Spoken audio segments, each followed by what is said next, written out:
Olivier Richefou, bonjour. Bonjour. Vous êtes secrétaire général adjoint de l'UDI et président du conseil départemental de la Mayenne. Et on est très heureux de vous recevoir aujourd'hui.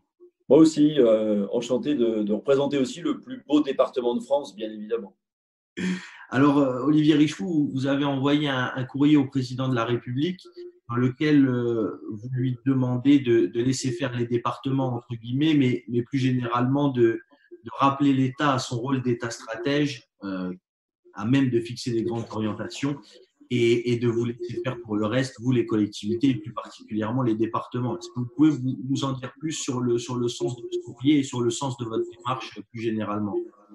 Oui, bien sûr. Alors, j'ai fait ce courrier parce que on traverse des moments quand on gère des crises d'exaspération, notamment d'exaspération sur la lourdeur administrative et sur le poids de la technocratie. Et donc, ce courrier, c'est un cri du cœur. C'est le cri d'un président de département qui veut mettre en place des dispositifs et qui se heurte à une lourdeur terrible. Et on voit bien, je ne suis pas le seul, hein, bien évidemment, je ne suis pas le seul président de département à agir au quotidien, on le fait tous. Les maires, on le sait, le font tous aussi, bien évidemment, à leur niveau. Et j'espère que sortira de cette crise, bien évidemment, la reconnaissance par le président de la République, un peu plus encore. Il le dit pour les maires, il ne l'a jamais vraiment dit pour les présidents de département. Moi, je me souviens avoir, comme tous les présidents, participé à ce déjeuner pendant le moment de la crise des Gilets jaunes où je n'ai pas eu le sentiment qu'il avait une très grande image des départements. Donc, j'espère que ça va changer. Voilà. Parce qu'on a vu là, avec la déclaration du Premier ministre d'hier sur le plan de déconfinement, on a vu toute l'importance que les collectivités ont durant cette crise que le pays traverse. Et on a vu aussi que vous avez une agilité, entre guillemets, que l'État n'a pas. Et vous l'avez, vous, démontré en Mayenne en étant le premier département à commander des masques pour tous les habitants. Vous avez mobilisé tous les acteurs de votre territoire très, très rapidement. Là où l'État, forcément, n'a pas su agir. Jean-Christophe Lagarde a répété d'ailleurs hier à l'Assemblée que l'État commandait des masques, certes pour les soignants, mais qu'en est-il pour le grand public? Les collectivités sont les seules à commander des masques grand public. Est-ce que vous pouvez nous parler aussi de votre démarche sur les masques pour les Mayennais avec les acteurs du territoire local? Oui, bien sûr, mais c'est à l'exemple de ce que j'indiquais tout à l'heure. Lorsque cette idée a germé un week-end, j'ai pris contact immédiatement avec le chef d'entreprise, un dimanche après-midi. Quand on est dans un département rural, en circuit court, on est capable de se connecter très rapidement. Et puis, on a validé tout de suite sur le principe une commande. J'avais su pendant le week-end qu'il avait eu un tissu agréé le vendredi par la direction générale de l'armement, puisque moi, je souhaitais que absolument le masque soit produit à la base sur un tissu agréé par la DGA. Et donc, dès le lundi, j'ai évoqué avec le préfet que ça faisait une commande d'un peu plus d'1 million d'euros et que si je voulais respecter le code des marchés publics, j'allais attendre, même en utilisant une procédure dite d'urgence, j'allais attendre 15 jours et qu'au bout de 15 jours, les espaces disponibles, notamment chez les couturières, dans les ateliers de confection, seraient pris. Et donc, j'ai dû expliquer au préfet qu'il y avait un article du code des marchés qui parlait d'urgence impérieuse et qui prévoyait de se passer d'un appel d'offres. Voilà.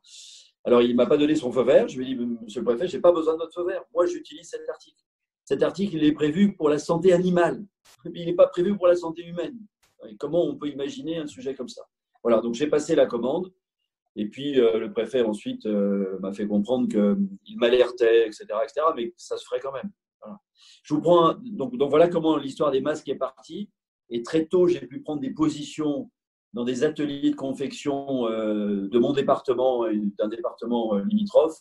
Et donc, j'ai déjà, sur les 300 000 masques, j'en ai déjà 150 000 qui sont livrés aujourd'hui. On les met sous sachet plastique par une entreprise de la Mayenne et ils seront distribués par plusieurs milliers de bénévoles, appuyés sur beaucoup d'élus locaux, le 8 mai, parce que je trouvais que symboliquement, le 8 mai, c'était bien de faire cette distribution. D'abord, les gens sont encore plus chez eux un jour férié. Donc, on va les trouver chez eux pour leur donner 2 masques qu'on va déposer au pied de leur porte ou dans leur boîte aux lettres. Et puis, c'est une forme de liberté. Voilà, c'est la fête de la liberté aussi en quelque sorte. Donc voilà cette opération de masque. Et si j'avais écouté le préfet, je ne l'aurais jamais fait. Voilà un bon exemple.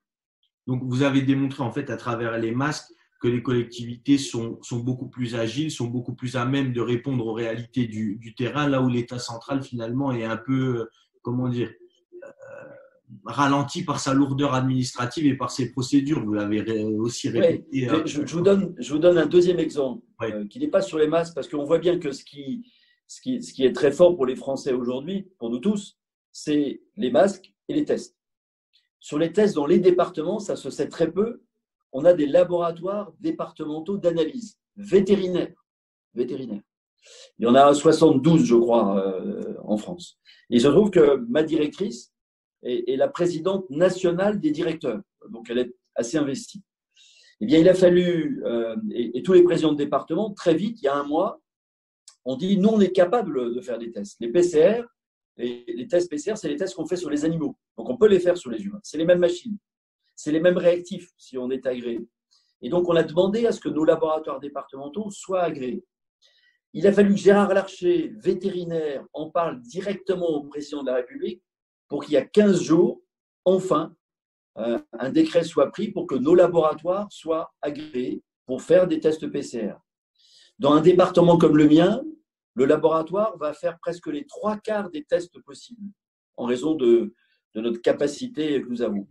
Sauf qu'une fois qu'on est agréé, il faut des réactifs. Et les réactifs, ceux qui nous livrent, qui sont des réactifs vétérinaires, ne pouvaient pas nous livrer tant qu'ils n'avaient pas l'autorisation, cette fois-ci, du ministère de la Recherche. Et c'est hier, simplement, que ma directrice, en tant que présidente nationale, a reçu un courrier d'Olivier Véran qui va pouvoir permettre de débloquer des réactifs chez les fournisseurs de réactifs vétérinaires. Il aura fallu un mois, ce qui aurait pu se faire en 24 ou 48 heures, si on nous avait laissé faire. Et on aurait déjà pu multiplier en France le nombre de tests PCR. Voilà la stricte vérité. Et voilà un exemple autre de cette lourdeur administrative, technocratique insupportable. Une lourdeur administrative qui aussi fait perdre énormément de temps dans la stratégie de déconfinement, parce que quand on a une question locale qu'il faut le faire remonter jusqu'au président du Sénat pour que ce soit le gouvernement qui débloque la situation, c'est assez ubuesque. Je pense que les citoyens ont beaucoup de mal à le comprendre. Mais dans votre lettre, vous parlez aussi d'empêchement d'agir directement au plus près des entreprises. Vous dites que vous avez les moyens financiers d'agir, ou en tout cas de soutenir certaines filières, mais vous êtes empêché de le faire. Oui, on a une loi NOTRe qui n'est pas la nôtre, comme on le dit souvent avec un peu d'humour, qui a été votée sous le gouvernement précédent et qui réserve aux régions les actions économiques. Et on demande, les départements depuis longtemps, à pouvoir, en accord avec la région bien évidemment, distribuer dans certaines circonstances des aides économiques. Un texte récent l'a prévu, mais uniquement en cas de crise liée à une catastrophe naturelle, mais n'a pas prévu la crise sanitaire. Et donc aujourd'hui, dans mon département, si je prends simplement l'exemple de mon modeste département de 300 000 habitants, j'ai souhaité mettre en œuvre une politique pour accompagner les intercommunalités qui voudraient mettre en place des aides directes aux entreprises. Alors d'abord, les intercommunalités ne peuvent pas le faire en direct, il faut l'accord de la région. Donc il a fallu négocier avec la région une convention pour que les EPCI puissent y être autorisés. Mais moi, j'y suis toujours pas. Donc je ne peux même pas accompagner les EPCI pour donner des aides à des commerçants, des artisans qui sont dans la difficulté, alors que j'avais prévu d'y consacrer 2 à 3 millions d'euros. Donc, pas une somme gigantesque au regard d'un budget de 350 millions d'euros, qui est le budget du département de la Mayenne. Mais quand il y a le feu quelque part dans une église, on ne fait pas la différence entre un pompier qui est habillé en rouge et un pompier qui sera habillé en jaune. On a tous besoin de se mobiliser dans des moments de crise. Et donc, ne pas nous laisser faire, c'est ubuesque. Voilà, donc on est dans cette situation. Là aussi, nos structures nationales font pression auprès du gouvernement, mais ça n'avance pas parce qu'il y a sans doute des gens qui pensent qu'il faut rester dans la situation rigide que l'on connaît aujourd'hui. On perd du temps et on a des entreprises qui, pour cette raison-là, vont sans doute disparaître parce que le dispositif qui est mis en place par l'État est très bien. Les régions en ont mis en place, mais ce sont souvent des aides sous forme de prêts. Mais les prêts, il faudra les rembourser. Oui, et donc, il y a besoin à un moment donné d'avoir des aides directes non remboursables pour que l'entreprise puisse continuer à fonctionner et en tout cas redémarrer dans de bonnes conditions. Donc, laissez-nous faire. On est des gens responsables. on n'est jamais en déficit comme l'est l'État. On équilibre nos budgets. Ah oui. On a un contrôle de légalité qui peut être là pour nous surveiller sur les grandes orientations.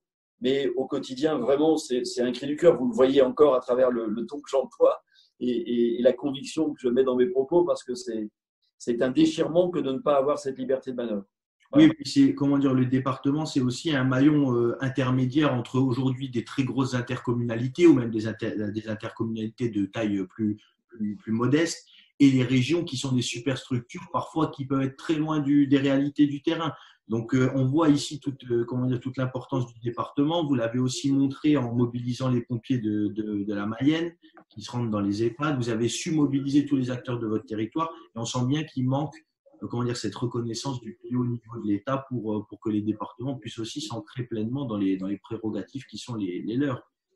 Et j'avais une… Et je vous donne un autre exemple de système UBS. Vous évoquez à l'instant les pompiers que j'ai mobilisés pour aller effectivement porter dans les EHPAD, notamment du gel hydroalcoolique qui manquait et que l'Agence régionale de santé ne pouvait pas fournir. J'ai proposé, bien sûr, que des masques. Alors, on a aussi acheté des masques chirurgicaux, qu'on a aussi distribués aux services, notamment d'aide à domicile. Et l'ARS distribue de son côté des masques. J'ai dit à l'ARS, mon circuit de distribution que j'ai organisé avec les pompiers, la Croix-Rouge et la protection civile, je peux en même temps distribuer les masques de l'ARS aux EHPAD, puisque j'ai un circuit de logistique organisé. L'ARS m'a dit non. L'ARS m'a dit non, nous, nos masques, on les distribue dans les points de contact qu'on a identifiés, que sont les hôpitaux locaux. Et donc, mon circuit va amener le gel hydroalcoolique dans l'EHPAD, et l'EHPAD doit prendre sa voiture pour aller à l'hôpital local chercher les masques. Voilà la situation ubuesque dans laquelle on vit. Donc, j'espère qu'il y aura un rétex, un retour sur expérience, comme on dit, de cette crise, pour que vraiment on puisse donner un peu plus la main aux élus locaux sur des décisions comme celle que je viens de vous donner, qui est une décision qui n'est pas stratégique. Donc, que l'État reste dans sa stratégie, que l'État continue à s'occuper des hôpitaux, ça me va très bien. Moi, département, je n'ai pas compétence à m'occuper d'un hôpital. Mais par exemple, sur les EHPAD, on puisse avoir davantage la main. L'exemple que je viens de vous donner, il est caricatural. Pour livrer des équipements, il y a 2 circuits de distribution. On marche sur la tête. On marche sur la tête. Et peut-être une dernière question plus en lien avec le plan de déconfinement. Donc, on sait qu'en tant que département, vous avez la compétence des collèges. Est-ce que vous avez une vue un peu plus précise de ce qui va se passer en Mayenne pour les collèges dont vous avez la responsabilité? Vous avez commencé à préparer ce déconfinement ou pas encore? Alors, on a commencé à imaginer différentes stratégies. C'est un peu plus clair depuis hier. On sait aussi qu'il n'y a que les 6e et les 5e qui vont rentrer d'ici la fin mai, donc ce qui simplifie grandement les choses, puisque c'est la moitié des effectifs environ qui vont rentrer. Donc, on voit bien que la dimension des collèges va le permettre. Ce qui reste le sujet délicat, c'est le sujet de la restauration. Alors, on voit bien, j'avais un échange tout à l'heure avec mes collègues des autres départements de la région des Pays de la Loire. On échange toutes les semaines entre nous. On voit bien que sans doute, certains vont essayer de prévoir des déjeuners en salle de classe. D'autres vont prévoir des horaires distanciés et différents sur les selfs. Le fait qu'il n'y ait que 2 niveaux à rentrer le 18 mai, puisque ce n'est pas le 11 mai pour les collèges, mais le 18 mai, nous laisse encore aussi 3 semaines pour nous organiser. Donc, je ne suis pas inquiet. Et puis, une fois de plus, laissez-nous faire. On sait faire. On va être capable de gérer cette situation-là parce qu'on a aussi des personnels admirables qui sont mobilisés et qui vont tout mettre en œuvre pour que les choses se passent très bien. Bah, écoutez, c'était très intéressant. On reviendra probablement vers vous d'ici à la fin du confinement, voire après, pour suivre aussi l'évolution de la situation au niveau d'un conseil départemental et puis pour comprendre aussi comment les mesures qui sont décidées au sommet de l'État sont appliquées par les gens au plus proche du terrain que vous êtes et vous faites un boulot remarquable et voilà, on tenait aussi à vous le dire parce que vous êtes merci à vous. Essentiel. Voilà, merci beaucoup Olivier Richefou. Merci, bonne journée à tous. Bonne journée.